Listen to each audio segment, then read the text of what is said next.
Sa aking initial impression, di ako makapaniwala tong phone na ito is only around 6,899 pesos on its early bird sale. But ngayon binalik na nila sa normal SRP, 8,999 na. Ito 8 gigs of RAM, 256 gigs of storage ni POVA 5. So in this video, malalaman natin kung talagang sulit nga ba siya. Like sinasabi ng mga tech vloggers na okay, panalo, sulit, wow, sana all. Dito sa video natin, sasabihin ko sa iyo kung talagang wow nga ba siya. Tara, pag-usapan natin.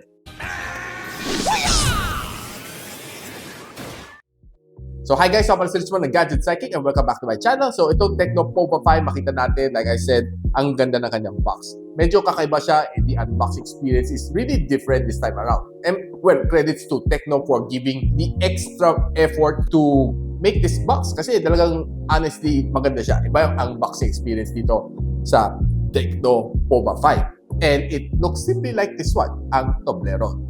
O, di ba? So, anong pinagkaiba nila? Parang sila tatlo. So much for Toblerone. Pag-usapan natin ang design nitong phone na ito. And itong 3D na mecha design niya, ang ganda. Yan ang siguro pinaka-winning factor ng POVA 5. It's a little bit more futuristic and gamer-centric ang kanyang design. Makita mo dito sa likod, pag pinansin mo, buo siya. Hindi siya hati. And yung screen niya is smooth. And ang dami niyang fingerprint smudges along the way. And nandito sa likod, nakatago ka ng dalawang camera na pag-usapan natin a little bit later. On the side, nandiyan ang kanyang fingerprint scanner / power button. Of course, kanyang volume rocker. On top is yung dual stereo speakers niya. On the other side, ang kanyang SIM tray. And sa ilalim, nandiyan pa kanyang audio jack, Type-C, and of course, kanyang microphone plus kanyang loudspeaker. Now, sundutin lang natin para makita natin kung ano nga bang storage meron nito. So, pag binuksan natin, it's a triple card slot. Sa likod, it's a micro SD na expansion. And sa kabila, dalawang SIM card na pwede ilagay. 4G. Now, one thing na mapapansin mo dito sa kanya is ang kanyang punch hole is medyo may kalakihan. Hindi siya maliit, hindi siya cute. And ang kanyang side bezel is katamtaman lang. Hindi siya masyado manipis, hindi rin siya masyado makapal. Pero kanyang baba is medyo may pagkamakapal.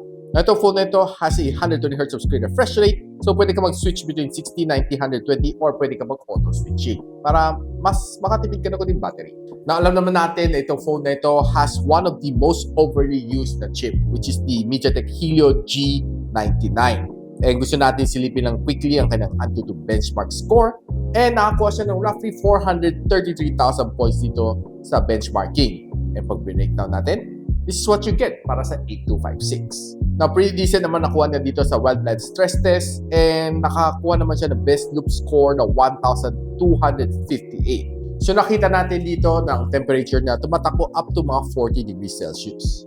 Now, pag tinignan naman natin dito sa Geekbench na GPU benchmark, ito ang score niya. And pag tinignan naman natin sa CPU benchmark ng Geekbench, ito naman score niya.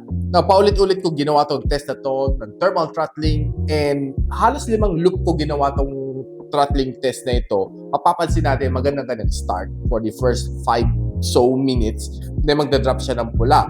After that, then magpipick up siya ng konti, pabalik ng dilaw. But overall, ang kanyang performance wasn't really that great kasi nag-throttle siya to 65% ng kanyang max performance. So that's way below 80%. But malalaman natin ang actual later pagdating natin sa gaming. Now, itong phone na ito has a 6.78-inch na IPS LCD and ang kanyang maximum brightness is 580 nits. Medyo mababa lang siya, so ang magiging problema mo dito is pag nasa under direct sunlight ka, medyo mahirapan ka magbasa dito sa phone na ito. And this one supports 1080p display with a 120Hz of screen refresh rate.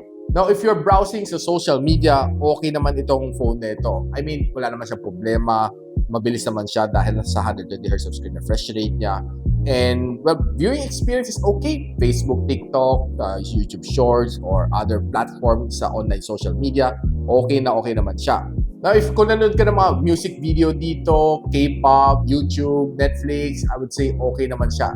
Ang viewing experience dito is just normal. I wouldn't say na anything special naman dito sa phone na ito, but I can say viewable naman siya. Watching all of my favorite shows dito is quite okay. Pero naalala ko nung ginagamit ko ang TECNO POVA 4 Pro, that one is a lot better. Ang kanyang colors are punchier and ang kanyang black is blacker thanks to its AMOLED display.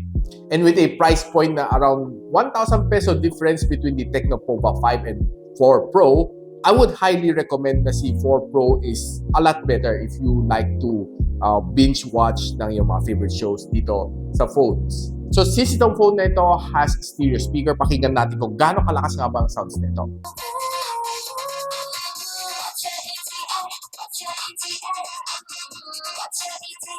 Now, after listening to yung music na pinlayback natin and listening to Spotify music, well, katamtaman lang. Hindi siya ganun kalakas, hindi rin siya ganun kahina, but I would recommend that you use your favorite headphones kung gusto nyo mas maganda experience nyo dito sa phone na ito. Now, pagdating naman sa gaming, naglaro tayo ng dalawang game, Call of Duty Mobile and Gadget Impact. Pagdating sa Call of Duty Mobile, this is the graphical settings na makuha natin on the highest setting. So the gameplay was okay. I wouldn't say na pangit siya. The overall experience is just okay, nothing special. And the kanyang touch response is quite responsive. Siguro ang pinaka-reklamo ko lang naman dito sa kanya is medyo mababa lang kanyang graphical settings, but yung kanyang gameplay, halos wala namang na-feel masyado na frame drops along the way, playing VR matches, mga rank matches, or even mga free-for-all. Okay lang naman sa akin. Now, here's the fun part. Nalaro natin ang Tower of Fantasy, which is almost equivalent ng Genshin Impact pagdating sa graphics. Sinet ko siya sa highest graphical settings with 60 frames per second. Unang arangkada pa lang, nung tumatakbo pala ako, napapansin ko parang medyo frame drops na siya. Nung after mga 15 minutes, medyo may mga nakakalaban na tayo, medyo malalaki ang kalaban. Doon, na-feel ko na mas lumalala ang frame drops dito sa game na ito. So, this game, I would say na halos unplayable si Tower Fantasy, which also goes well din kay Genshin Impact na medyo mahirapan ka ilaro itong game na ito unless itodo mo ibaba ang kanyang graphical setting, which is hindi mo naman masyadong ma-enjoy. But I would say na pagdating sa mga ML, PUBG, and CODM, kaya naman niya. But if you're playing mga games like Genshin Impact and Tower Fantasy, well, hindi niya kaya. So after playing ng 30 minutes for Genshin Impact, pansin ko medyo uminit siya at around mga 45 to 46 degrees Celsius. Na itong phone na ito has dual camera setup dito sa likod, 50MP na main camera sensor with a 0.08 na depth sensor. And this one can shoot up to 2K and 30 FPS. And ang kanyang front-facing camera dito is a 8MP which can also shoot up to 2K and 30 FPS. Surprising, even better than mga flagship ni Xiaomi. Now, checking some of the shots na nakuha natin dito sa TECNO POVA 5 Pro on indoor situation, there are some photos na mapapansin mo medyo namumuti ang mga photos, which is not really that nice dahil siguro sa a little bit overexposure nitong camera niya, no? And there are some shots naman na sa medyo dark na area, medyo kaya naman niya i-enhance. But overall, the camera experience is just normal. Nothing really special on this phone dahil, well, of course, ako honestly, I'm not really expecting too much dito sa kanyang camera dahil this is more of a gamer-centric phone. But on some dark scenes, well, it seems to have taken some really good shots. Like this one. Okay naman. But there are times na medyo makapapansin parang medyo overexposed naman ang subject. Taking some food shot like this is just normal. Nothing really special. And on some bright shots na ito sa mga shells na ito, okay lang naman. Not really something special na mapapawaw ka. But on some of these outdoor shots, sa mga bulaklak and some of these outdoor na mga nakuha natin, I would say okay. Not so bad ang kanyang camera performing on outdoor situation. Now, nakakuha naman tayo ng some shots dito out nung medyo padilim na around mga 5:30 in the afternoon. Okay naman mga shots niya. Well, quite good din naman siya sa kanyang night photography.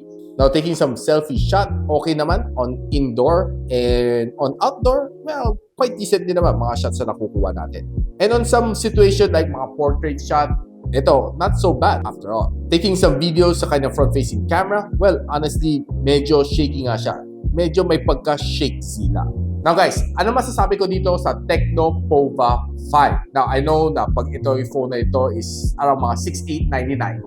Well, honestly, wala akong masabi. Sulit naman tong phone na ito. But if you're pricing it back to its normal price na 8,999 para sa kanya 8,256, honestly, it's just around mga 1,000 pesos difference with the TECNO POVA 4 Pro, which has the same chip, has almost the same size, but ang upgrade niya is yung AMOLED display niya. With a 1,000 peso difference, there's no-brainer na sabihin ko sa inyo, you get the TECNO POVA 4 Pro. And pagdating sa mga sale like 8,899, I'm sure that mas mababa pa si TECNO POVA 4 Pro dahil it's a little bit older, so medyo isa-sale na nila para maubos. Abangan nyo guys kung meron kayo makuhang sale ng TECNO POVA 4 Pro. Mas highly recommend ko yung phone na ito. Unless mag-early bird sale uli, which is highly impossible. Maybe sa 8.8 magkaroon ng konting sale itong TECNO POVA 5. But I highly doubt na babalik siya sa 6,899 kasi for early bird buyers lang talaga siya. Mas willing pa ako i-push ang Infinix Note 30 na 5G or si TECNO POVA 4 Pro as the better option as compared to the TECNO POVA 5. So guys, what are your thoughts? Comment on the comment section below. And if you like this video, don't forget to like, subscribe, and of course, hit the bell icon para din naman sa future uploads here on my channel. And so, ako pala si Richmond, and you're watching Gadget Sidekick. What's up? Like and subscribe to my channel. Don't forget to hit that notification bell. For one of my latest uploads, click the dito. And for one of my popular uploads, click here.